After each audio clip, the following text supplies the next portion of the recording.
Hoy veresot vereloire der weiß schon wo sich Aidische Mame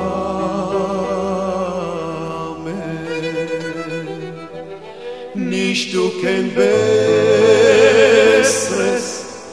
auf der Welt Aidische Mame Hoi baby bitter wenn sie fehlt wie schön in richtig ist in Haus wenn die Mames du wie treurig finster ist wenn Gott nennt sie euch voll am Habot. Bonjour, bonsoir, je suis désolé, mais comme on disait, Paro, il dérange. Paro vient déranger, il nous dérange, c'est son métier. C'est son boulot de déranger le monde, d'empêcher la continuité des choses, d'essayer de casser, de couper, mais bon, Hachem, on est là, on est ensemble, on s'accroche, on ne va pas lâcher. Il perd son temps parce que on est là, bah, Hachem, assurez-nous. Donc maintenant, si vous voulez, le principe, c'est le principal, c'est la clarté, si vous voulez, de recevoir cette clarté. Alors les gens ils demandent comment on reçoit cette clarté. Alors, on reçoit de Yosef, c'est-à-dire c'est ce que Yosef il voulait enseigner à ses frères et ce qu'il voulait enseigner au monde entier, c'est-à-dire leur amener la clarté de l'orientation à prendre, c'est-à-dire dans l'enseignement oral, parce que si vous voulez le mot paro, ça veut dire mafria, ça veut dire il dérange, mais le mot paro aussi c'est le mot oref. C'est le mot aussi Orpa, quand on a parlé de Orpa, Ruth Orpa et Naomi. Orpa aussi c'est le lien de Oref, c'est-à-dire la nuque. Et Paro c'est la nuque. Alors Rabbi Nachman il dit que Paro il est dans la nuque et il essaye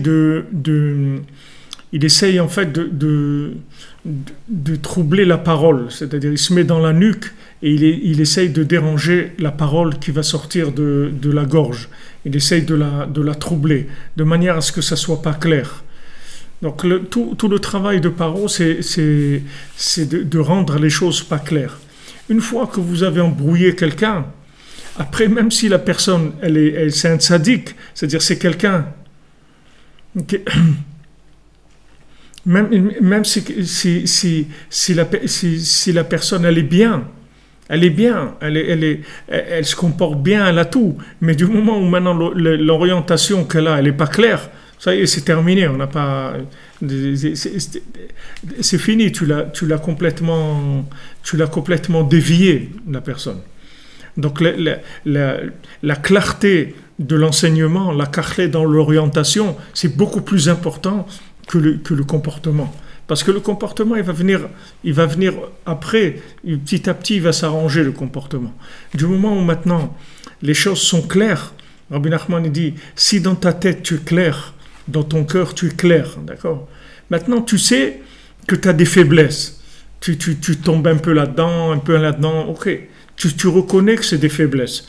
C'est-à-dire tu viens tous les jours, tu parles avec Hachem, tu dis voilà, Hachem, moi ma vie c'est ça, je m'excuse, je fais des choses qui sont pas bien, ça je sais que c'est pas bien, ça je sais que je devrais faire comme ça, que maintenant, si maintenant l'Yetzer Hara il m'a fait tomber, je lui dis Hachem, regarde, l'Yetzer Hara il m'a fait tomber, mais c'est pas ce que je veux, ça c'est de la faiblesse. Du moment où tu es clair, alors c'est sûr que tu vas t'en sortir. C'est sûr que tu vas t'en sortir. Maintenant, si quelqu'un il n'est pas clair, même si son comportement est beaucoup mieux, c'est-à-dire beaucoup mieux, c'est-à-dire il a un comportement beaucoup plus raffiné, beaucoup plus avancé, etc., dans son comportement lui-même, il fait moins de bêtises. Mais maintenant, le fait que la direction qu'il a, elle n'est pas claire, à quoi ça va lui servir, ça? Même s'il fait moins de bêtises, qui fait moins d'erreurs dans sa vie, mais le fait que l'orientation qu'il a, elle n'est pas claire, il ne sait pas où il va exactement, alors il peut faire n'importe quoi. Donc le principal, c'est d'avoir cette clarté-là. Alors Yosef, il donne cette clarté. Il dit ici que le tzaddik qui vient, sa vie, c'est-à-dire le rachat, il est maktir le tzaddik, c'est-à-dire il vient le rachat, le paro, il tourne autour du tzaddik, c'est-à-dire il se met autour du tzaddik, c'est-à-dire qu'il essaye d'embrouiller la parole du tzaddik, d'essayer d'embrouiller ce que le tzaddik il a voulu dire, etc. Voilà ce qu'il fait paro. Alors même dans les paroles de Rabbi Nachman, les anciens de Rabbi Nachman et tout, il y a toutes sortes de choses qui viennent, des nouvelles choses. On essaye de proposer des choses, on dit voilà, tu vas faire comme ça. Il y a des mélanges, il y a des gens qui font du breslev mélangé avec des trucs hindous ou des trucs, ils mélangent, c'est-à-dire des techniques d'autres qui viennent d'autres endroits, des façons mais il ne faut pas mélanger, parce que si vous mélangez, vous perdez l'intensité que donne la clarté. Il y a rien qui donne plus de vitalité que la clarté, que d'être clair dans ce qu'on sait. C'est-à-dire voilà, c'est comme ça, c'est tout. C'est comme ça. Rabbi Nachman, il a dit, tu fais de des doutes, tu viens au Mana Oshana, tu étudies Shulchan Aruch. Ça, c'est Rabbi Nachman. Ok. Après, maintenant, tu veux faire ta sauce à toi.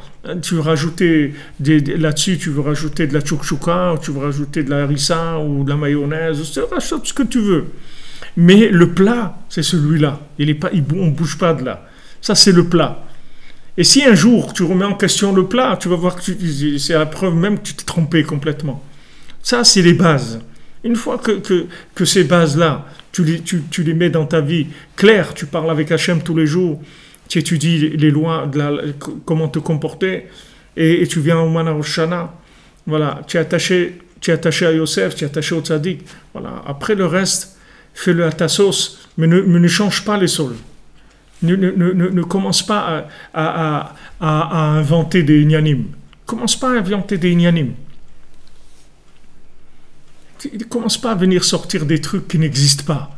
Des trucs qui n'ont pas... De dire que c'est ça le principal. Non, c'est pas le principal. C'est pas le principal. Il y a le pain et il y a les choses qui accompagnent le pain. Le pain, c'est le pain, on ne bouge pas. Le pain, ça reste le pain. C'est ça, c'est le principal de la nourriture. C'est le pain. Une fois que maintenant, on a le pain, alors maintenant, mange ce que tu veux avec. Ça, c'est pas important. Tu peux manger de la viande, du poisson, de la salade, ce que tu veux. Mais le principal de la nourriture, c'est le pain. Ça on change pas. Alors lui, Yosef, il arrive, tout de suite, il clarifie les choses. Tout de suite. Paro, pendant 2 ans, on a vu Shnataim Shainim Icholem. Pendant 2 ans, tous les soirs, il faisait le même rêve. Tous les soirs.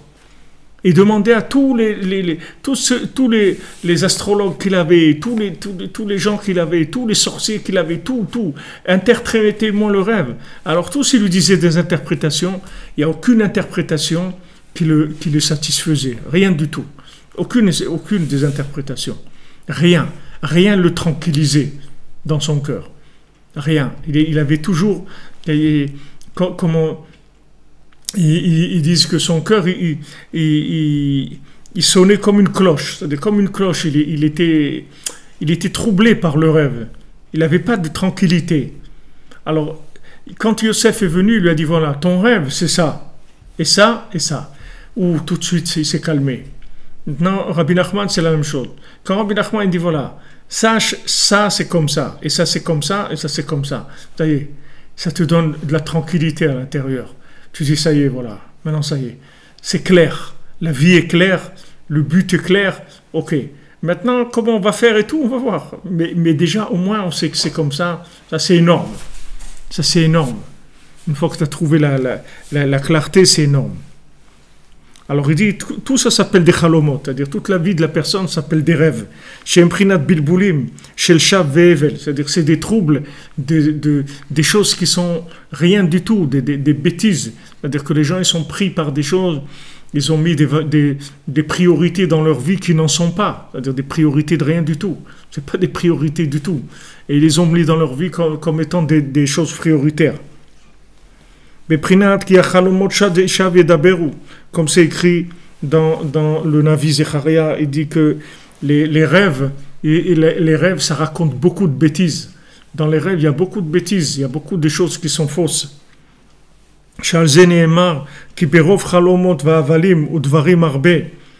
Comme c'est écrit dans Kohelet de Shlomo Ameler, parce qu'il y a beaucoup de rêves, il y a beaucoup de bêtises, et beaucoup de choses qui sont des futilités, des choses qui n'ont aucune importance. Qui viennent te troubler à cause de toutes ces vapeurs nauséabondes qui viennent de la nourriture qui n'a pas eu le bon tri, parce qu'il n'y a pas l'émunat rachamim, parce qu'il n'y a pas la confiance dans le sage. Quand tu as confiance dans le sage, tu as confiance dans le tzaddik, ça fait que même ce que tu manges, ça te donne des idées claires. Même ce que tu manges, c'est clair après, dans ta tête. C'est-à-dire l'énergie qui vient de ta nourriture, ça te donne des idées claires, pas des choses qui sont mélangées. Qui est à Elokim ira, chez l'otishma les ribouya yabilbonim, ra et à Elokim ira, comme je perej Rashi Sham. Donc maintenant, Rashi l'explique, il te dit, et à Elokim ki ira, tu dois craindre Hachem. Savoir qu'il y a Hachem dans le monde. C'est ça le but de ton passage sur terre. De savoir qu'il y a Hachem dans le monde. Tout le temps. Tout le temps de savoir que Hachem il est là, il est à côté de toi, il t'écoute, il te voit, il t'entend, il t'aime, il veut t'aider, il s'occupe de toi sans arrêt. On a ça, il faut que ça soit clair dans ta tête. C'est ça qu'il faut clarifier. Une fois que cette compréhension, elle est clarifiée, après, le reste, c'est tranquille. Le reste, c'est tranquille. Après, tu fais ce que tu peux. Mais au moins, dans ta tête, dans ton cœur, les éléments, ils sont clairs. Tu sais, il n'y a pas... Ouais, mais celui-là... Combien de gens, ils disent... Ouais, mais il y a un tel tzaddik qui dit ça, il y a un autre, il dit ça, il y a un autre, il dit ça. Il y a beaucoup de choses. Il y a beaucoup de choses. Mais Yosef, il tranche. Je te dis, voilà, c'est comme ça. C'est tout. Ok, il y a beaucoup. Yosef, il avait des frères. Chacun racontait des choses. Mais Yosef, c'est tout. Et les Toldot Yaakov, Yosef. Qu'est-ce que c'est la continuité de Yaakov? C'est Yosef, c'est tout. C'est pas ni Reuven, ni Shimon, ni Yehuda, ni Dan, ni Nephtali, ni Zevulun, ni Asher. C'est Yosef. Et les Toldot Yaakov, Yosef. La descendance de Yaakov, c'est Yosef. Et les autres, pourquoi il ne dit pas? Parce que la descendance, c'est-à-dire la continuité de l'esprit de Yaakov, c'est que Yosef qui l'avait. Les autres, c'était des tzadikim, tous les frères de Yosef, des tzadikim, mais ce n'était pas clair. L'enseignement de Yaakov, Abraham, Yitzhak, Yaakov, Yosef, l'enseignement comme il est descendu d'Abraham, de Yitzhak, de Yaakov, c'est que Yosef qui l'avait. Clair. Donc lui, quand il enseignait, quand il disait quelque chose, c'était clair. Il n'y avait pas de... Ni d'un côté, ni d'un autre. Ça allait d'un côté, ça penchait dans aucun côté. C'était clair, très clair. Et ça, c'est le principal. C'est le principal dans la vie. D'avoir des idées claires, d'avoir des notions claires. Que ça oui, ça non. Pas un peu comme ça. Non, oui ou non. Ça, je le mets du côté du oui ou du côté du non. Dis-moi où ça va. Yosef, il va te dire ce qu'il faut faire. Clair. Clair, tu vas avoir aucun doute. Ah, maintenant c'est difficile pour moi de faire et tout, ok. Ça c'est autre chose. Mais au moins que tu sais ce qu'il faut faire, sinon tu deviens fou dans ce monde. Il y a des milliers de propositions de modes de vie. Il y a un millier de trucs. Il y a des centaines de chaînes de télévision avec des films, avec des émissions politiques, des émissions sportives, des émissions littéraires, des émissions culturelles, tout ce que tu veux. Tout ce que tu veux. On va te proposer plein de choses. Dans ta tête, il faut que tu sois clair. Voilà ce que j'ai à faire. Moi, je veux connaître Hachem. C'est tout. Pour l'aimer, pour le craindre. C'est tout. C'est ça que je veux. Je veux connaître Hachem. Comment on connaît Hachem? On parle avec lui. On s'attache à Yosef. On vient au Man. On fait ce qu'on a à faire. Voilà. On a Klali. On essaie de se lever la nuit. Voilà ce qu'on a à faire. Ça doit être clair. Ça, c'est le principal. Et le reste, après, il y a d'autres choses qui viennent pour aider, pour accompagner, tout ce qu'on veut. Mais il faut que la vérité, elle soit claire. Quelles sont les priorités dans la vie? Quelles sont mes priorités? Quels sont les éléments qui sont inamovibles dans ma vie? Qu'est-ce qui ne bouge pas? Qu'est-ce qui est Shabbat? Shabbat, ça veut dire Shvita, ça veut dire ça ne bouge pas. Kriya vekaima, c'est écrit Shabbat, c'est fixe et c'est installé, ça ne bouge pas. Quelles sont les notions shabbatiques dans la vie et qu'est-ce que les notions qui sont ces notions de semaine? La semaine, ça bouge. C'est 6 jours de semaine, ça bouge. C'est les 6 traités de la Mishnah. Une fois c'est pur, une fois c'est impur, une fois c'est kasher, une fois c'est pas soul, une fois c'est permis, une fois c'est interdit. Ça bouge. Mais Shabbat, c'est fixe, ça ne bouge pas. Et le monde, il tourne autour du Shabbat. Il y a des priorités dans la vie. Il faut que ces priorités soient claires. Voilà, ça, dans ma vie, c'est clair. Voilà, 1, 2, 3, 4, 5, 6, voilà. Classe les choses. Et il y a des gens, les priorités qu'ils ont mis dans leur vie, et ce n'est pas des priorités, c'est tout. Alors après, toute la vie, elle est à l'envers. Si maintenant tu as mis en priorité des choses qui ne sont pas des priorités, après tout le reste, c'est parti dans tous les sens. Alors Yosef, lui, il t'indique clairement quelles sont les priorités de ta vie. Voilà la priorité de ta vie. Tu es là pour connaître Dieu. Voilà pourquoi tu es venu sur terre. C'est pour ça que tu es là. Donc tout ce qui va t'aider à connaître Dieu, tu vas le faire. Et tout ce qui va t'empêcher de connaître Dieu ou te troubler, tu vas t'éloigner de ça, c'est tout. Donc après, dans ta tête, quand tu vois quelque chose, ça fait automatiquement le tri, puisque maintenant ça m'aide à me rapprocher de Dieu ou ça m'éloigne? Ah, ça m'aide, j'y vais. Ah, ça m'éloigne, je m'éloigne. Mais pour que tu puisses trancher, il faut que la vérité que tu as en toi soit claire, qu'il n'y ait aucun doute là-dessus. Donc Yosef, il donne cette force-là. Et voilà que se tenait sur le bord du fleuve. Sur le bord du fleuve, Yeor Mitzrayim Ze Pishon. Comment il s'appelait? Il s'appelait le Yeor, le fleuve d'Égypte. Pishon, le Pishon, c'est le nom du fleuve. Qu'est-ce que c'est Pishon? Rabbeinu dit, c'est Pi Shoné Halachot. C'est la bouche de ceux qui enseignent, qui tranchent la halacha, c'est-à-dire le chemin à suivre. Ceux qui tranchent le chemin à suivre. C'est ça le Pishon. Donc maintenant, là, il va y avoir beaucoup d'éléments qui vont venir pour troubler, comme Rabbeinu dit dans la Torah 54, dans la Torah Nundalet, dans l'écouté Moharan. Rabbeinu il parle là-bas de Pishon et Halachot, que le Koach Hamdameh, que l'imagination, elle va beaucoup attaquer les gens qui sont des décisionnaires, qui tranchent. Alors, des gens à qui on va demander conseil et que les maasés, ils sont incapables de donner un conseil parce qu'eux-mêmes, c'est des connaissances qu'ils ont, ce ne sont pas des connaissances vivantes, ce sont des connaissances théoriques. Donc maintenant, quand ces connaissances-là, elles viennent dans la réalité, elles n'arrivent pas à éclaircir les situations. Et au contraire, elles embrouillent encore plus.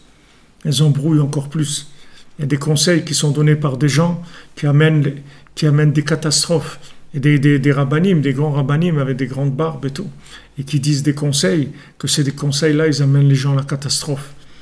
Pourtant, c'est des conseils de gens qui étudient la Torah. Mais comme justement, c'est des gens qui sont des décisionnaires, alors ils ont plein de paros qui sont autour d'eux pour essayer de les embrouiller, de leur donner des influences négatives, de manière à ce que quand ils donnent un conseil, le conseil il soit mélangé. Comme Rabbeinu dit, parce que sur ces gens-là, il va essayer de troubler le conseil encore plus que chez tout le monde. Puisque maintenant ce sont des décisionnaires, ce sont des dirigeants, ce sont des gens qui orientent le peuple, ce sont des gens qui orientent la communauté. Donc ça va les troubler. Combien de gens demandent à des rabbinim pour venir à Rosh Hashanah, à Ouman, les rabbinim ils leur disent il vaut mieux que tu restes à la maison avec ta famille et tout. Le principal, c'est ta famille, tu restes avec ta famille. Alors quand tu présentes des choses comme ça, ça a l'air sympa, ça a l'air bien.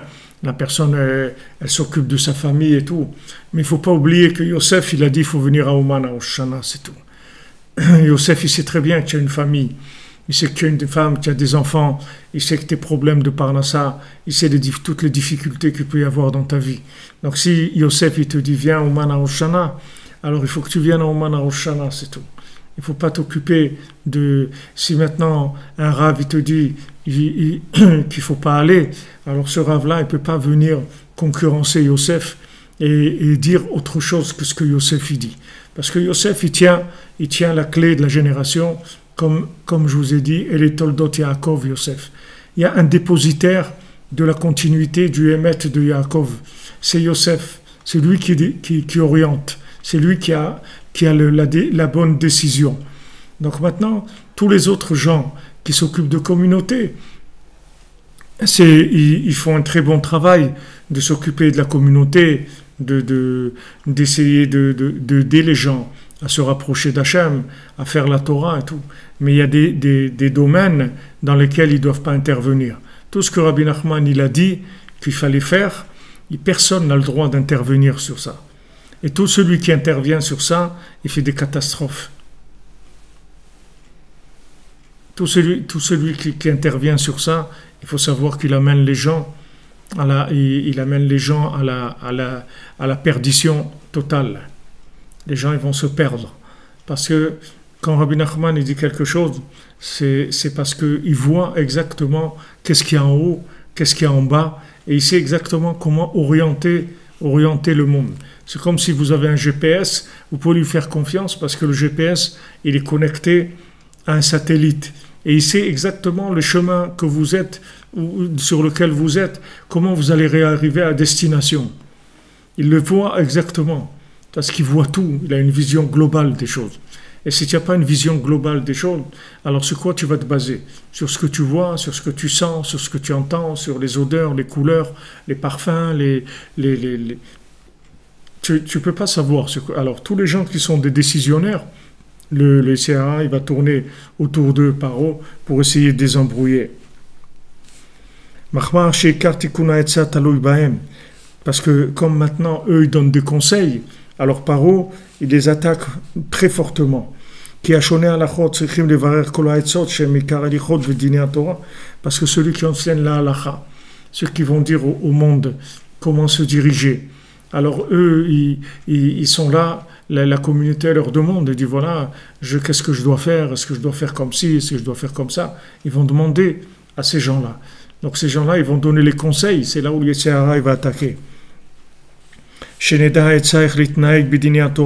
Qu'on sache quel conseil, comment faire dans la Torah, ou dans toutes les choses qu'il y a dans le monde, c'est-à-dire toutes les choses qu'on doit faire, que ce soit notre parnassa, que ce soit le mariage, que ce soit la maison, que ce soit où on doit habiter, dans quelle école mettre nos enfants, comment on doit manger, quels sont les gens qu'on doit fréquenter, comment on doit s'habiller, comment on doit se couvrir la tête, comment on doit faire ça. Tout ça, il va y avoir des conseils, beaucoup de conseils dont on va avoir besoin. Donc ces gens-là qui donnent les conseils, il faut qu'ils soient très protégés. Parce que toute la Torah, c'est que des conseils. Parce que toute la Torah, elle est inclue dans les 6 traités de la Mishnah. Et pourquoi ça s'appelle Mishnah? Parce que ça s'appelle Mishnah, ça s'appelle par rapport à l'enseignement. C'est-à-dire, voilà, on enseigne Ça s'appelle Shoné halachot, c'est-à-dire qui apprend les halachot. Mais Mishnah aussi, ça veut dire Shnaim. C'est-à-dire que Mishnah, ça vient de deux aussi. Quand on dit Mishnah, ça veut dire Mishné, ça veut dire deux, qu'il y a deux. Prinat vekesef Mishné, Kisri levarer bilimudo, kola elichot Torah. C'est-à-dire que maintenant, on doit, quand on étudie, il y a la Torah écrite et la Torah orale. Il y a ce qui est devant nous maintenant, et il y a ce qui est écrit. Et maintenant, il faut établir un rapport entre ce qui est écrit et ce qui vient de ce qui est dans la réalité. Essayer de trouver comment établir un lien entre l'écrit et le vécu. C'est ça le travail des gens qui donnent des conseils.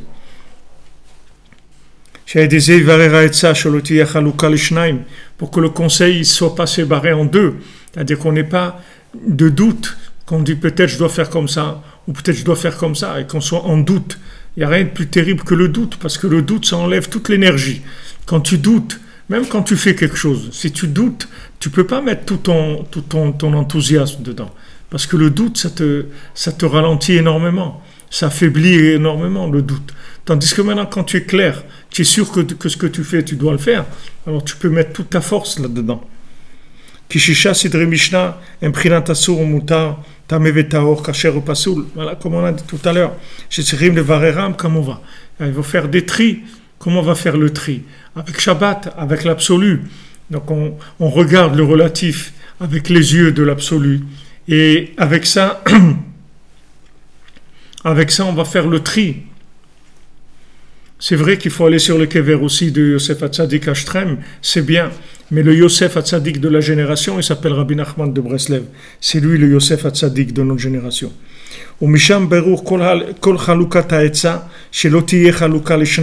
Ça aussi c'est un tri. Quand je vous dis des choses, je suis désolé, des fois je dis des choses qui sont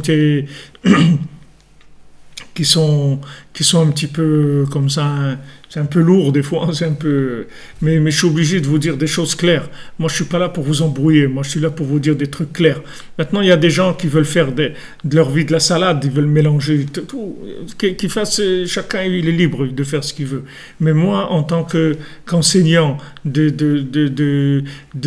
paroles de Rabbi Nachman, je dois vous dire clairement ce qu'il a dit. Je peux pas vous embrouiller. Parce que si moi je vous embrouille, alors ou après où on va? Des embrouilleurs, il y en a plein dans le monde. Moi je vous dis, voilà, il y a Yosef, le kever de Yosef Hatzadik, c'est très bien. De prier chez Yosef, c'est Rachel Imenu, chez Rabbi Shimon, chez les Avot, à Hebron, tout ça c'est très très bien. Il n'y a aucun problème. Mais il y a un Yosef dans la génération qui tranche, qui est clair, il s'appelle Rabbi Nachman de Breslev, et il est ici à Ouman, c'est là où il réside. Puisque maintenant ceux qui enseignent la halakha, c'est-à-dire ceux qui vont trancher, ils sont obligés tout le temps de chercher dans le domaine de la halakha, c'est-à-dire de savoir comment guider, comment diriger les gens. Donc la sitra chara, le côté négatif, il va les attaquer énormément. Bekama bilbulim ou machloket, avec plusieurs troubles, plusieurs controverses. Shenidrabu be'avonotenu arabim bekama prinot, qu'il y a eu beaucoup de controverses et beaucoup de choses pas claires qui sont rentrées dans les dirigeants. Que même sur la Torah elle-même, il y a des discussions, des controverses, et il y a des doutes, et ils ne savent pas exactement trancher comment faire. Jusqu'à qu'on ne trouve pas l'enseignement et le côté clair et dans un seul endroit, c'est-à-dire que on n'arrive pas à avoir une clarté dans les choses. C'est-à-dire chacun il vient avec des choses et il donne des angles. Apparemment peut-être comme ça, peut-être comme ça, peut-être comme si, et tu ressors pas avec quelque chose de clair en toi. Tu ressors pas, tu n'as pas quelque chose, un conseil dans la vie, une orientation claire. Mais Yosef, lui, il tranche, il te donne les éléments les plus clairs.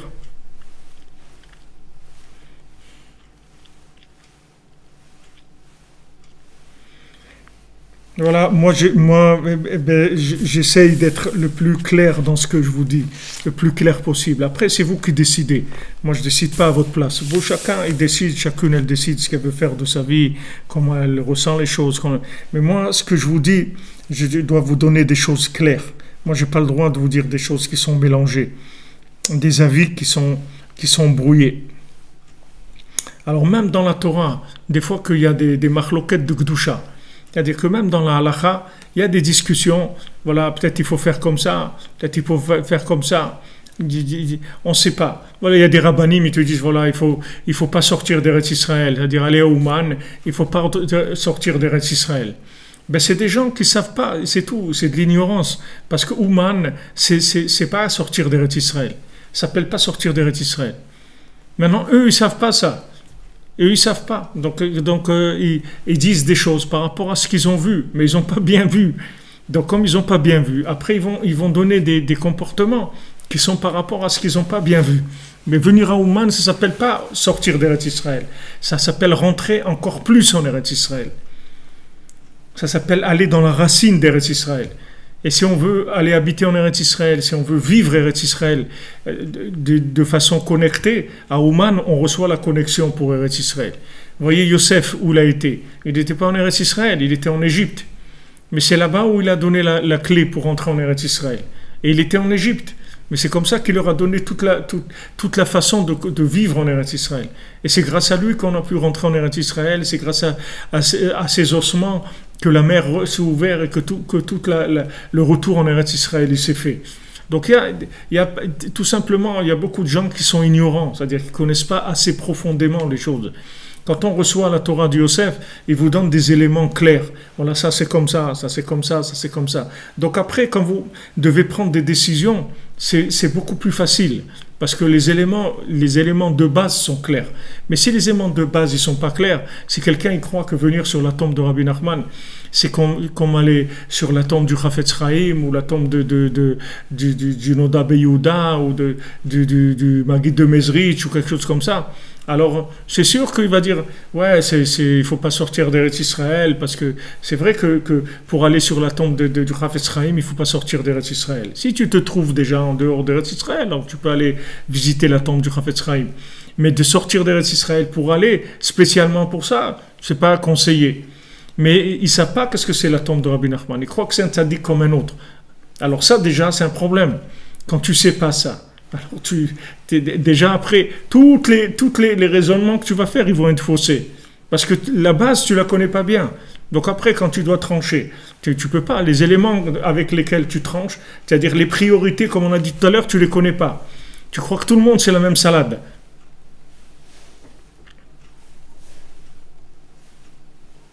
Tu crois que tout, c'est la même salade. Celui-là et l'autre, et ce rabbi, et l'autre rabbi, et l'autre rabbi, et l'autre truc et tout. Ok. Yosef, il avait des frères. Il avait 11 frères. Enfin, il y en a des tribus, c'est pas ses frères. C'est Ephraim et Menachem, c'est ses enfants. Mais dans les tribus, c'est tous des tzadikim. Mais il y a un qui est clair, c'est lui, il s'appelle Yosef, c'est tout. Les autres, c'est des choses qui sont bien, mais c'est pas avec ça qu'on tranche. C'est bien, mais ça suffit pas pour trancher. Pour trancher, il faut avoir pas bien. Il faut l'essence du bien. Il faut émettre les amitos. Il faut une vérité qui soit d'une clarté totale. Et à ce moment-là, je tranche. Avec ça, je compare la situation à cette base-là, qui est l'étalon absolu. Et à ce moment-là, je peux trancher. C'est pas difficile.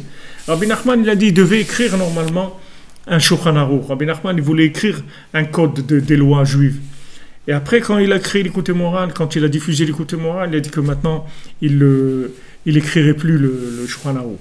Mais Rabbi Nachman, il voulait écrire un Shulchan Aruch où il n'y aurait aucune discussion dedans, que tout soit tranché, qu'il n'y ait pas de discussion, de dire peut-être c'est comme ça, il y en a qui font comme ça, il y en a qui disent comme ça. Non, tout aurait été clair, toutes les halakhot. Mais il a dit maintenant qu'il a sorti le l'écoute morale, non, il n'y a pas. Parce que avec le l'écoute morale, tu vas arriver avec les paroles du tzaddik, tu vas arriver à une telle clairvoyance que même quand tu vas arriver dans la halakha, tu vas voir tout de suite quelle est la direction à prendre.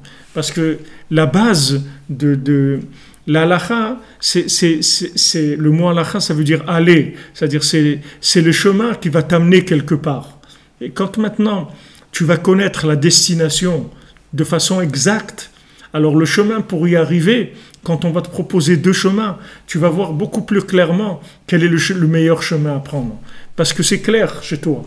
Mais si maintenant la destination elle n'est pas claire, alors les chemins, tu peux te tromper, tu peux dire ouais celui-là, peut-être ça aussi c'est bien, peut-être ça aussi c'est bien. Tout est bien après. Il y a du bien partout. C'est sûr qu'il y a du bien partout. Tout le monde entier, il y a du bien. Seulement, il y a du bien et il y a c'est-à-dire echad. Et après, avec ce echad, tu fais tout ce que tu veux. Après, tu vas partout, tu te diriges. Justement, tu vas trouver le bien partout après. C'est ce qui va te permettre de trouver le bien partout. Et qu'on ne te trompe pas, qu'on ne te refile pas du bien qui n'est pas du vrai bien.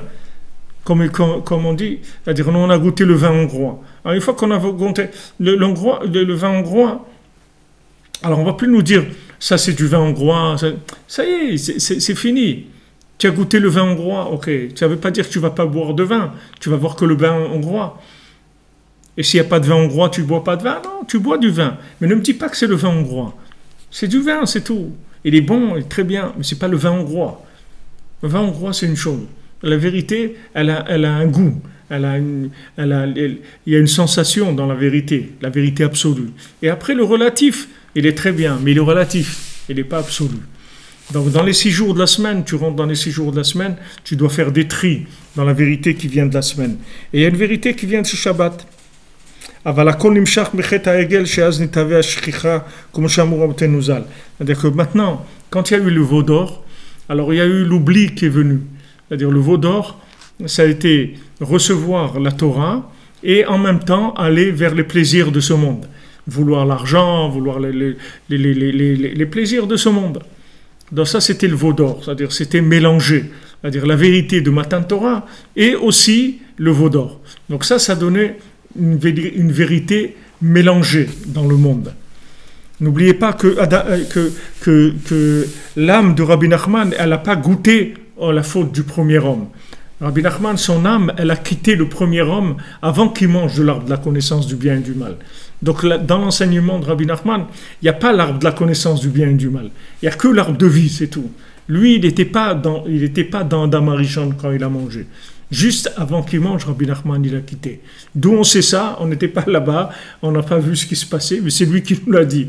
Nous, on ne sait pas, on écoute, c'est tout. Alors c'est pour ça que sa vérité, elle est tellement claire, elle est tellement pure, et qu'elle parle à tout le monde. Parce que il n'y a pas de mélange d'intérêt, de connaissances, d'intellectuels, de philosophie, tout ça, il n'y a pas dedans. C'est de la vérité qui est claire, vous voyez.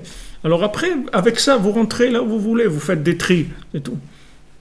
C'est pas que vous devez être fermé complètement. Vous pouvez au contraire être ouvert sur tout. Une fois que vous avez ça dans votre poche, vous pouvez être ouvert sur tout. Parce qu'il n'y a plus rien qui va vous embarquer dans du mensonge. Et là où vous allez arriver, vous allez prendre le bien. Là où vous allez être. N'importe où vous allez vous trouver, vous prendrez que le bien. Il n'y a plus rien qui va... Parce que on ne va plus vous vendre du vin en vous disant, voilà, si vous voulez une bouteille de vin hongrois, vous goûtez, vous dites, excusez-moi, ça c'est pas le vin hongrois. Donnez une autre appellation. Appellation contrôlée. Bordeaux, appellation contrôlée. Vin hongrois, appellation contrôlée. Ne dites pas que c'est du vin hongrois. Dites que c'est du bon vin. Ça, c'est tout. Vous pouvez dire que c'est du bon vin. Je suis d'accord avec vous, c'est du bon vin. Ne parlez pas de vin hongrois. Hongrois, c'est autre chose, ça n'a rien à voir avec ça. Alors maintenant, celui qui a le vin hongrois dans sa poche, là où il va, les choses, elles se mettent en place, vous voyez, automatiquement. Et au contraire, tu vas avoir une sensation de respect, d'admiration, de compassion avec tous les endroits où il y a du bien. Au contraire, c'est quelque chose qui va te permettre justement d'être béchalom avec tout le monde, de vivre avec... Parce que là où tu vas, tu es sécurisé, tu n'as plus peur que toutes les disputes et tout, ça vient de quoi? Parce que les gens, ils ont peur de se faire embarquer dans des mensonges. Alors ils se battent, ils sont énervés, ils essayent d'imposer leurs trucs et tout. Mais quand maintenant, tu as une vérité en toi qui est claire, alors tu circules là où tu circules, tu n'as pas de problème. Tu peux parler avec tout le monde, tu peux être sympa avec tout le monde, tu peux t'asseoir, débattre sur ce que les gens ils veulent. Il n'y a aucun problème. Tu n'as aucun problème.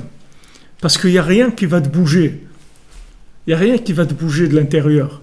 En toi, la vérité shabbatique, elle est claire, elle est pure, elle est inébranlable, elle ne va pas bouger. Donc une fois que tu discutes avec les gens, tu peux t'enrichir de ce que les gens ils vont te dire. Chacun il a sa recherche, chacun il amène des éléments qui sont intéressants dans toutes sortes de choses, dans la prière, dans la Torah, dans le comportement, dans toutes sortes de choses. Des gens ils vont avoir des idées qui vont être intéressantes, tout ce que tu veux, mais ça ne va pas te bouger sur la base. La base, elle va rester tout le temps claire. C'est ça le principal. Après, il y a des enrichissements, des angles qui vont permettre de développer, peut-être d'aller un peu plus vite, de raffiner des choses. Tout ce que tu veux, c'est très très bien. Et justement, c'est ça qui va te permettre d'être ouvert. Parce que du moment où la vérité, elle est sécurisée dans Shabbat, après tu rentres dans les 6 jours dans la semaine, tu n'as aucun problème. Tu rentres Bessimra, tu rentres avec clairvoyance, pas de problème avec la semaine. Donc tout l'oubli est venu du mélange qu'il y a eu quand il y a eu le Hegel, c'est-à-dire le veau d'or. Il y a eu un mélange entre Torah et comme chez Amrou, Rabotenu Zal, comme ils ont dit nos Chachamim dans le traité de Hérouvine, dans la Gemara, à cause de nos fautes aussi qui empêchent la délivrance. Et de ça amène la Chalukata Etza, c'est-à-dire le fait que le conseil n'est pas clair. C'est-à-dire que maintenant il y a eu la faute du Hegel, et après il y a les fautes que chacun il a rajoutées sur ça. Donc à chaque fois que la personne elle a été vers dans sa vie, qu'elle a fait des choix qui étaient des choix de plaisir, de désir, ça lui a embrouillé sa façon de voir les choses. Mais Baruch Hashem, que quand vous attachez à Yosef, même si vous, dans votre comportement et tout, vous n'êtes pas bien, Yosef, il vous donne des éléments qui sont tellement clairs que même tous les troubles que vous pouvez avoir de comportement personnel, ils ne vont pas bouger cette clarté-là. Ça ne va pas porter atteinte à ça. Et Rabbi Nathan développe ça par rapport à Bilam. Bilam, quand il est venu, il voulait maudire le Ham Israël, parce que Balak il l'a envoyé pour maudire le Ham Israël. Hachem lui a dit, tu ne pourras pas maudire le Ham Israël. Tu verras que tu ne pourras pas maudire le Ham Israël, parce que quand tu voudras maudire, il va sortir de ta bouche des bénédictions. Il ne pourra pas sortir de ta bouche des malédictions. Parce que je vais prendre la lumière, il lui a dit Hachem, je vais déjà la sceller dans le bien, avant même qu'elle arrive chez toi. Donc tu n'auras pas le choix que de dire du bien. Tu ne pourras pas dire quelque chose de mal. Alors Rabbi Nathan, il développe ça par rapport à la vérité que Rabbi Nachman, il enseigne. C'est-à-dire que Rabbi Nachman, il enseigne une vérité qui est déjà scellée elle-même. C'est-à-dire que ce n'est pas une vérité que tu vas mettre ton grain de sel et tu vas la transformer. C'est-à-dire que c'est une vérité qui est claire. Donc cette vérité claire, elle est capable de rentrer dans des endroits qui sont justement mélangés, où il y a beaucoup de doutes, et de clarifier les situations. Parce que c'est ce qui s'appelle que la lumière, elle a déjà été bénite au départ. Il y a une bénédiction dans la lumière au départ. Comme Rabbi Nachman dit dans l'Écoute Moran, que les conseils des tzadikim, c'est Kulur Zera Emet. C'est-à-dire quand Rabbi Nachman te donne un conseil, en fait c'est de la semence de vérité. C'est-à-dire il place en toi des graines de vérité qui vont grandir en toi. Combien de gens témoignent et disent que je me suis rapproché de Rabbi Nachman, ça m'a changé ma vie complètement. Et pourquoi ? Parce que ce sont des graines de vérité, c'est-à-dire qui poussent dans l'individu. Après, elles grandissent ces graines. Elles donnent des fruits, elles donnent des fleurs, elles donnent des choses extraordinaires. Elles poussent dans l'individu. C'est pas une chose c'est pas une vérité qui stagne. Ce sont pas des paroles stagnantes. Ce sont des paroles qui bougent. Qui sont en évolution. Quand vous entendez ces paroles, après, elles évoluent en vous. Elles évoluent. Aujourd'hui, je parlais avec quelqu'un et il me disait, tu sais, j'ai des cours, mais ça fait 20 fois, 30 fois que j'écoute le même cours.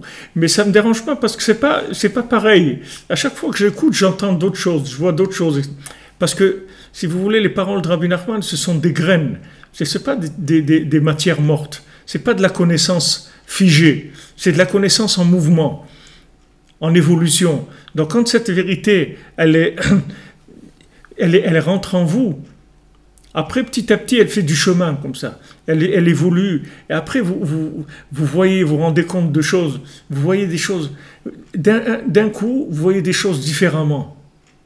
Vous voyez les choses différemment. Vous ne voyez pas les choses comme avant. Et vous ne savez pas d'où ça vient. Parce que le tzaddik, Rabbi Nachman, ne vous a pas parlé de cette chose-là spécifiquement. Il ne vous a pas dit qu'est-ce qu'il fallait faire avec cette chose-là. Mais vous avez évolué et à un moment, vous rendez compte que vous faites un tri. Il y avait une dame qui avait raconté, elle était très pointilleuse pour des magazines de mode qu'elle recevait. Chez elle, toutes les semaines, elle était abonnée à des magazines de mode. Et c'est une dame qui venait tout le temps à Ouman, tous les ans, une fois ou deux fois par an, elle vient à Ouman. Et quand elle a voyagé, alors elle devait recevoir ses journaux et tout, elle ne les a pas reçus. Donc elle était à l'aéroport à Kiev ou à Paris, je ne sais pas où elle était, elle voulait aller acheter les journaux qu'elle aurait dû recevoir par la poste, parce que comme elle n'était pas chez elle, donc elle n'allait pas les recevoir.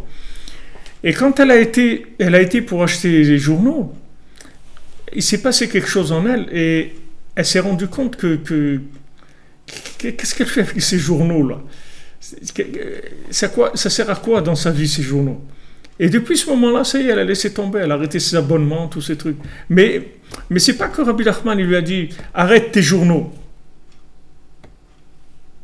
arrête d'acheter ça. Il ne va pas lui dire ça. Il y a une graine de vérité qui rentre dans la personne. Maintenant, quand la graine elle est juste au départ, alors pour l'instant, elle n'a pas fait des petits, comme on dit, elle n'a pas commencé à pousser. Mais quand elle commence après à pousser, petit à petit, alors chaque fois qu'elle se développe, elle va faire des tris dans la vie. Il y a des choses qui vont plus avoir aucun sens dans votre vie. Et il y a des choses qui vont avoir un grand sens nouveau. Vous allez attribuer une valeur, une priorité à des choses qui étaient secondaires avant. Et d'un autre côté, il y a des choses qui étaient prioritaires chez vous, que vous allez mettre en arrière complètement parce que ça a plus d'importance. Mais ce n'est pas parce qu'il vous a parlé de ça. Il ne vous a pas parlé de ça. Juste, il fait grandir dans la personne de la vérité, c'est tout. La vérité, elle grandit. Et cette vérité qui grandit, elle permet de faire des tris à chaque fois. Ça oui, ça non. Et un jour, on se lève, on dit, mais attends, qu'est-ce que je fais avec ce truc-là? Ça y est, ça y est, j'ai pas besoin de ça dans ma vie. Ou au contraire, on dit, tiens, je devrais commencer à faire ça. Avant, c'est vrai, ce n'était pas important, mais maintenant, ça a une importance pour moi. Je veux commencer à faire ça. Je ne sais pas pourquoi. Je ne sais pas pourquoi je suis arrivé à cette chose-là. Mais en fait, la vérité, elle grandit dans la personne. Elle grandit. Chaque jour, elle évolue, elle évolue. C'est pour ça qu'il ne faut pas vous inquiéter. C'est-à-dire que quand vous avez confiance dans le tzaddik, quand vous faites les conseils, vous allez voir que ça fait son chemin, vous allez faire votre chemin. À des moments, vous allez trouver dans des situations où vous allez dire, mais en fait, c'est ça que je dois faire. Pourquoi je ne l'ai pas fait déjà depuis longtemps? Et vous allez le faire, c'est tout. Ou bien des choses que vous faisiez, vous allez arrêter de faire. Il n'y a plus de raison que je fasse ça. Pourquoi je fais ça? Plus de raison.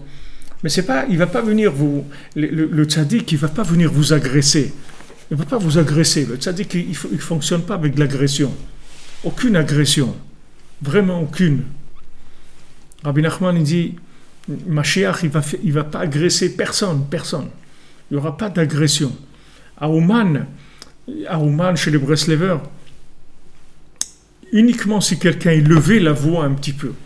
Pas qui disait des choses dures, mais juste il levait le ton un petit peu. Il levait le ton.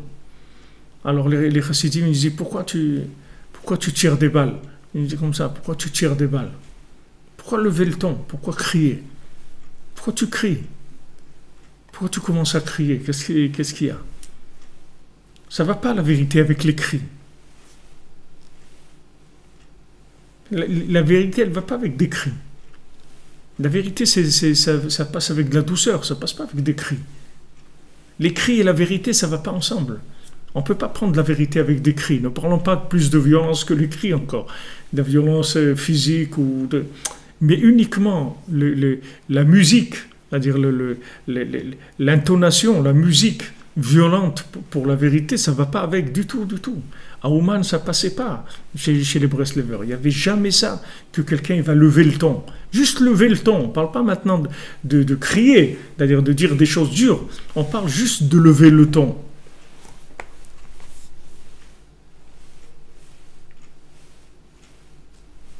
Juste lever le ton.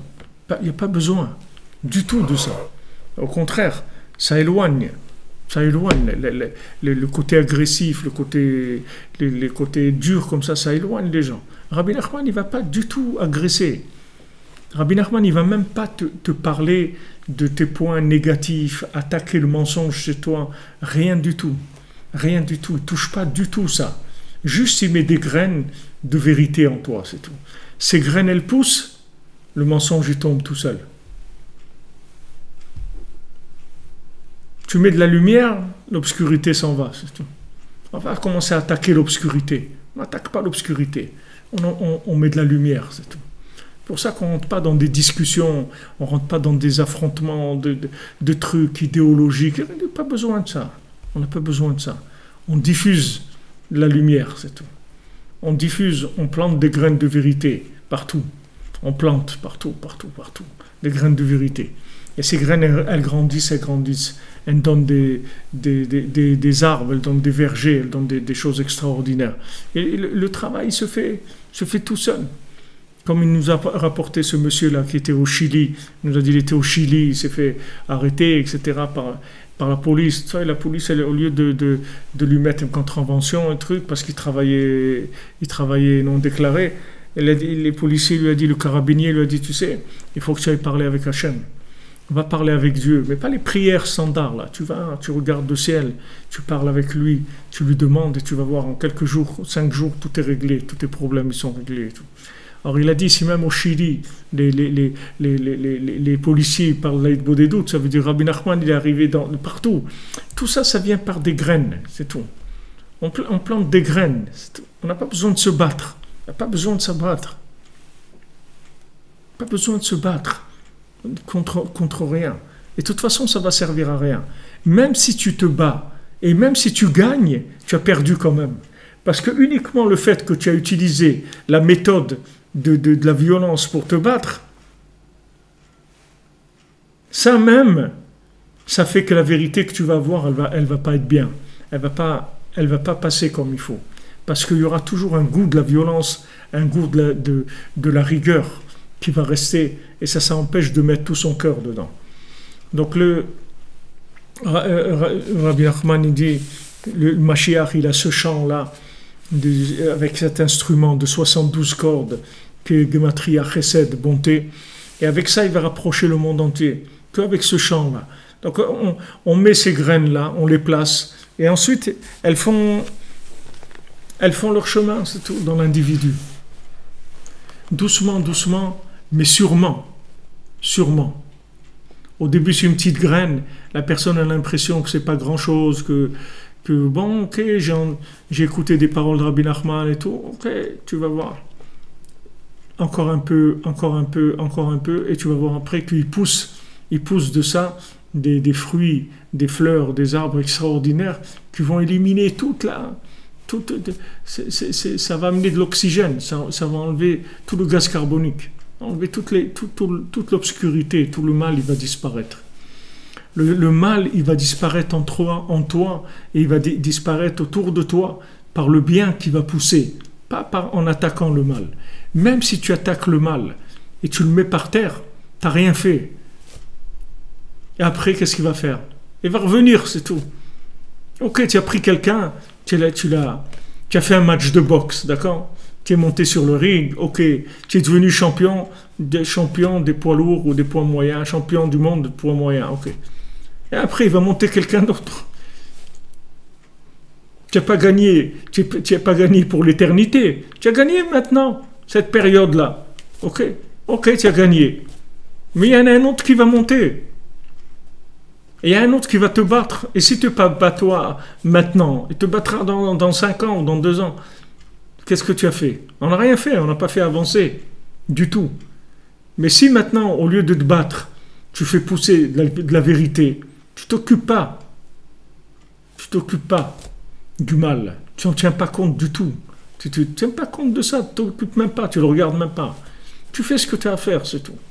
Tu vas voir que le mal, il va disparaître. Il va disparaître. Tu ne peux pas l'arrêter. Aujourd'hui, quelqu'un me disait, mais Rabbi Nachman, on ne peut pas l'arrêter. Ça va partout. Ça va partout, c'est comme de l'eau. Tu peux pas, quand il y a Rabbi Nachman, il dit, moi je suis une source. C'est une source de sagesse qui ne s'arrête pas. C'est-à-dire, elle coule, elle va partout. Tu ne peux pas l'arrêter. Elle rentre de partout, par les fenêtres, par le plafond, sous les portes, par les trous de la serrure, de partout ça rentre. Tu ne peux pas l'arrêter. Là où tu vas, ça va rentrer. Tu vas là, dans le cinéma, tu vas le trouver. Tu vas dans la musique, tu vas le trouver. Tu vas dans le vêtement, tu vas le trouver. Tu vas dans... N'importe où tu vas aller, tu vas le trouver. Parce que c'est partout. Et ça va partout. Parce que la vérité, elle va partout. Baruch Hashem, la vérité, on ne peut pas l'arrêter. C'est extraordinaire. C'est extraordinaire que la vérité, on ne peut pas l'arrêter. C'est quelque chose de merveilleux. Parce que si on pouvait arrêter la vérité comme on arrête n'importe quoi, alors ça serait perdu, on n'aurait aucune chance que ça marche. Mais la vérité, elle ne peut pas s'arrêter. Elle ne peut pas s'arrêter. Il n'y a aucun mensonge au monde qui peut arrêter la vérité. Le mensonge, il peut essayer de bloquer momentanément, essayer de retenir, mais rien. Rabbi Nachman a dit, Nitzarti ve'natzer, j'ai déjà gagné. J'ai gagné parce que l'eau, le fleuve, il est parti. C'est-à-dire que ça y est, ça s'est ouvert, c'est parti. Une fois que c'est parti, ça y est, ça va finir par aller partout. C'est juste une question de temps, c'est tout. Mais cette vérité, elle grandit, elle va partout. Vous voyez, regardez, bon, Hachem.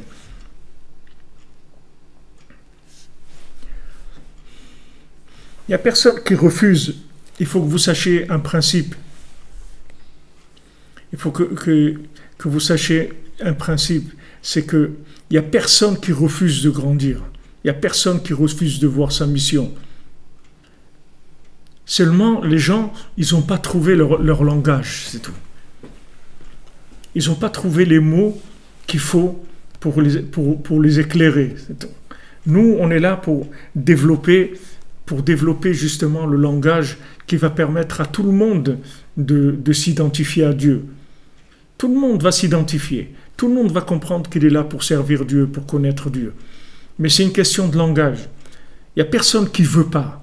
Toute personne qui est sur terre, elle veut la vérité. Seulement, elle n'a pas trouvé comment s'identifier, c'est tout.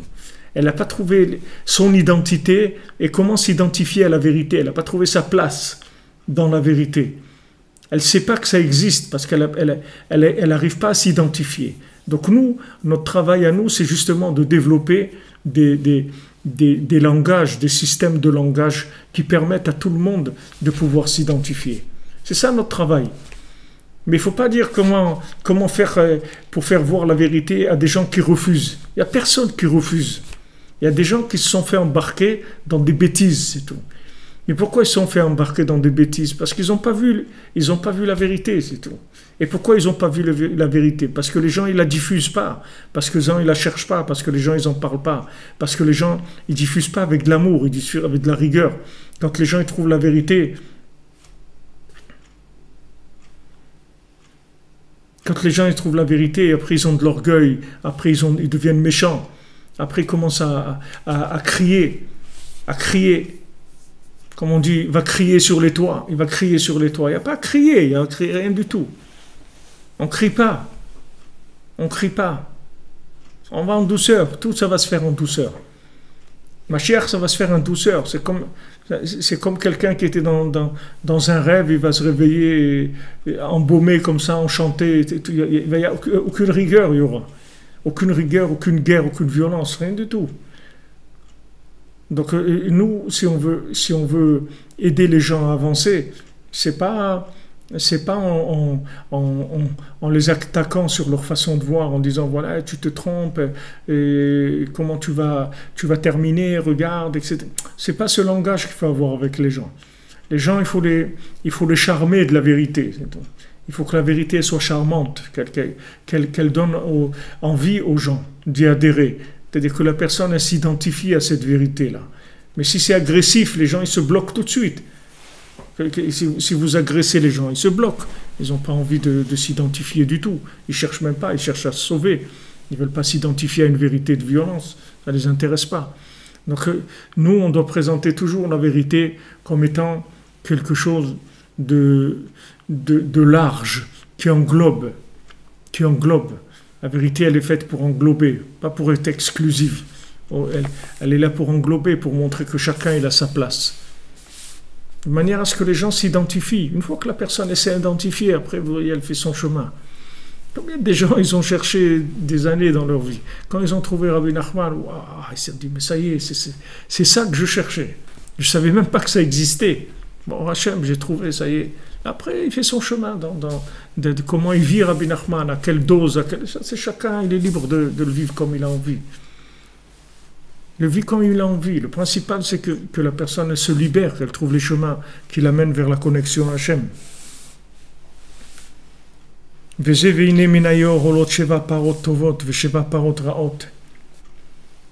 ça qui a écrit que du fleuve, il montait cette vache grasse et cette vache maigre. Et aussi, il y avait cette tige de blé et cette tige de blé qui était bon et cette qui était mauvaise. Et les vaches maigres, elles ont mangé les vaches grasses. Et les épis de blé qui n'étaient pas bons, ils ont mangé les autres. Et ça se voyait même pas qu'ils ont avalé. C'est-à-dire, ils ont avalé le bien et ça se voyait même pas dans le mal qu'il y avait du bien. Tout ça, c'est le principe du conseil qui est caché, c'est-à-dire qu'on ne voit pas clair.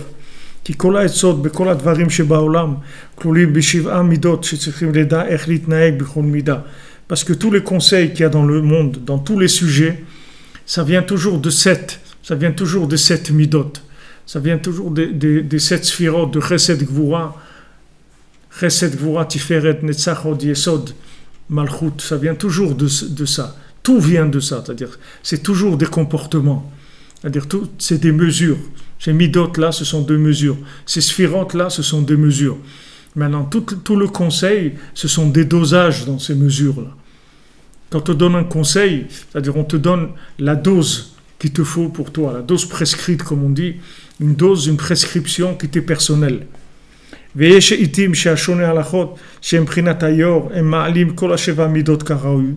y a des moments où maintenant, ceux qui donnent la halakha, c'est-à-dire qui donnent le comportement à avoir, alors ils arrivent à donner les 7 mesures comme il le faut, c'est-à-dire briot vetovot. Elles sont claires, elles sont saines, des bons conseils. Mais des fois, à ce moment-là, le mal, il attaque, qui sont les 7 médotes, qui sont les 7 mauvais comportements, et qui commencent à troubler le cerveau. C'est-à-dire, des fois, ça nous est arrivé à tous ça, dans notre vie, que des fois on a vu clair, et après ça commence, et on dit ça y est, c'est clair, je sais ce que je vais faire exactement. Je sais, ça y est, c'est bon, j'ai compris et tout. Et après, juste quelques temps après, ça commence encore les mélanges. Ça commence, oh là là, ça commence les doutes, ouais, mais... Et pourtant, au moment où vous avez vu, c'était tellement beau, c'était tellement clair, c'était tellement magnifique. Et après, ça y est, ça commence. C'est ça. Les 7 vaches grasses, elles montent du fleuve. Waouh, ça y est, c'est beau, c'est clair. Et après, ils montent 7 monstres comme ça. 7 vaches maigres, elles avalent. Et maman, des fois, on voit clair dans notre vie ce qu'on doit faire. Et avec juste quelques temps qui passent, des fois quelques heures, des fois quelques jours, quelques semaines, ça y est, la truc, elle a disparu comme si elle n'avait jamais été. Et soi-même, on est étonné, on dit, mais comment à un moment c'était tellement clair ce que je devais faire et tout. Et maintenant, ça y est, je suis complètement troublé, je ne sais plus quoi faire. Jusqu'à qu'elles arrivent, ces vaches grasses-là, ces vaches maigres, à avaler tout le bien. On n'arrive même pas à retrouver dans les vaches maigres les vaches grasses. On n'arrive plus à les voir. C'est-à-dire la vache grasse, elle pesait 2 tonnes, la vache maigre, elle pesait 200 kilos, elle avalait la vache maigre, grasse et elle pèse toujours 200 kilos. Il n'y a pas de trace de la vache grasse, rien. Comme si jamais il y a eu de bien, comme si jamais il y a eu de bien. Les gens ils se disputent, des trucs comme si jamais il y a eu de bien. Jamais, il n'y a jamais eu de bien, il n'y a jamais eu des moments bien et tout. Non, ça y est, c'est la guerre, ils s'attaquent, les gens attaquent, des avocats, des trucs. Mais il n'y a jamais eu de bien, il n'y a jamais eu des moments où c'était bien, que de la guerre et tout. Il n'y a jamais eu des moments agréables, des moments d'amour, des moments d'amitié, non, que des guerres.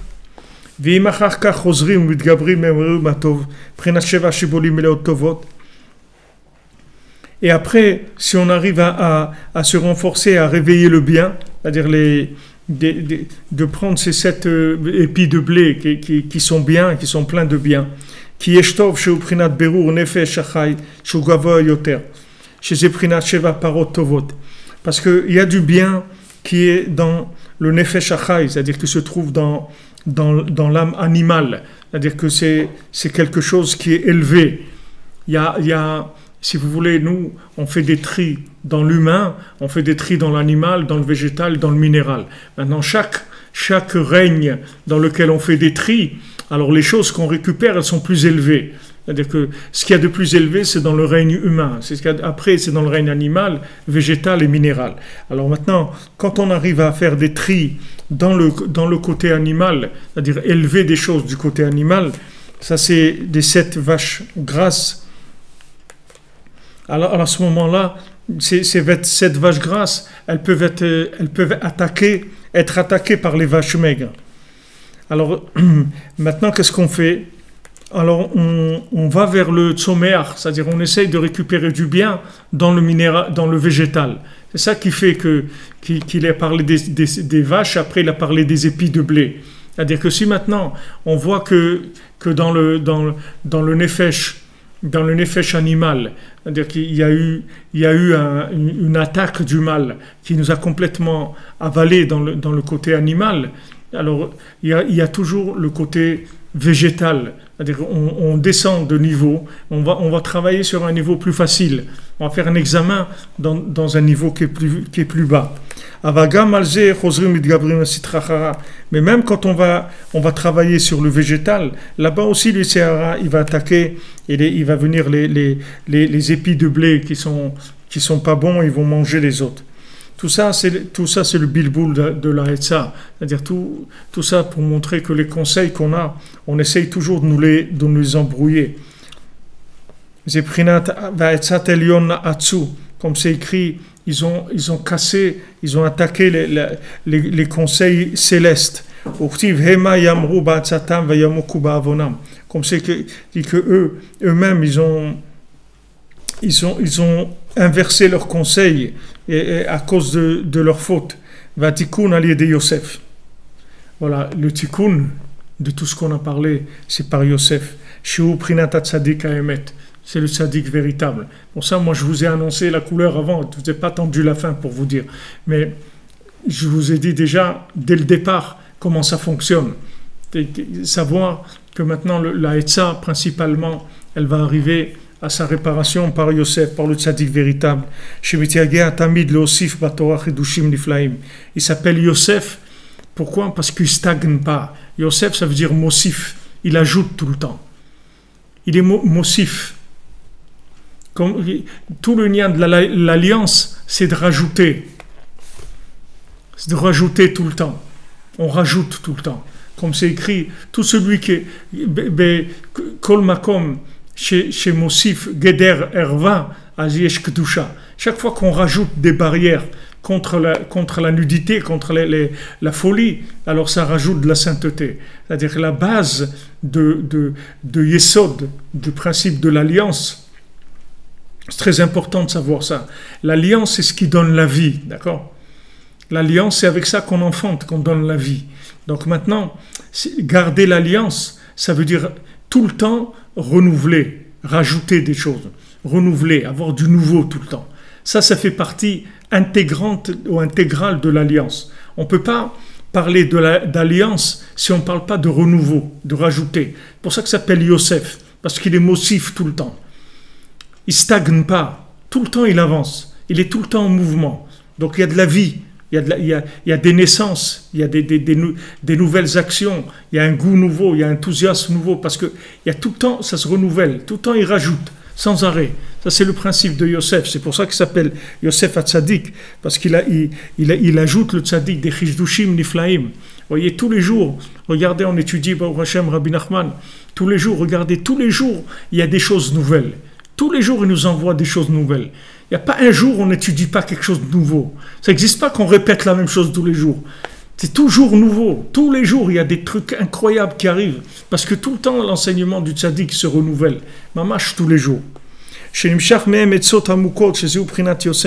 Justement, le renouvellement, c'est ça qui amène des conseils tout le temps. Des nouveaux conseils. Parce que ça se renouvelle. Donc, du moment où c'est renouvelé, il y a toujours des conseils, comment on va faire pour s'en sortir aujourd'hui. Même si hier, on n'avait pas le conseil, aujourd'hui, on va l'avoir, parce que ça se renouvelle. Prenat Yosef l'écart. Prenat de Mosif Yosif, comme on dit. Yosef l'écart, c'est-à-dire il ajoute de l'expérience, des notions qui vont l'aider. Des Mosif Yosif, celui qui rajoute, il rajoute. Prenat Mosif Veoler, comme c'est écrit, Mosif Veoler, il ajoute et il va. Comme on dit dans les nérodes de Hanouka, Mosif Veoler, c'est-à-dire que chaque jour, on ajoute une bougie, 2 bougies, 3 bougies, on le Mosif et on avance, c'est Yosef. שנותן עצה שיקבצו את הטוב, שהוא בחינת האוכל שבשנים הטובות, c'est-à-dire il donne le conseil de réunir le bien, c'est-à-dire la nourriture qu'il y a dans les bonnes années, de le garder comme il faut. C'est-à-dire, qu'est-ce qu'il fait? Il dit d'écrire des chidushim de Torah, Aden Ketz. Rabbeinu, il a dit à Rabbi Nathan, écrit. Et Rabbi Nathan, en plus qu'on a de l'écouter à la chod, de ce qu'il a écrit, Rabbi Nathan, c'est même pas le tiers de ce qu'il a écrit. Les 2 tiers de ce qu'il a écrit, ça s'est perdu. Ce qu'on a, c'est le tiers de ce que Rabbi Nathan, il a écrit. Et Rabbeinu lui a dit, écris, vas-y, verse de l'encre. Écris, parce qu'il savait que chaque parole qu'il va écrire, ça va être des sources de renouvellement extraordinaires. Chez Zouikar Shmirat Ma'achalei Torah, que c'est comme ça qu'on arrive à conserver la nourriture de la Torah, c'est-à-dire que la Torah, elle soit gardée, c'est uniquement par le fait qu'il y a tout le temps du renouvellement, tout le temps des idées qui viennent renouveler. Qui a Sefer ou le Zikaron, parce que le livre, c'est pour garder la mémoire de la chose. Comment c'est écrit qu'on dit dans Shemot, Ktov Zot Zikaron, Basefer, écrit ça pour que ça soit gardé dans le livre.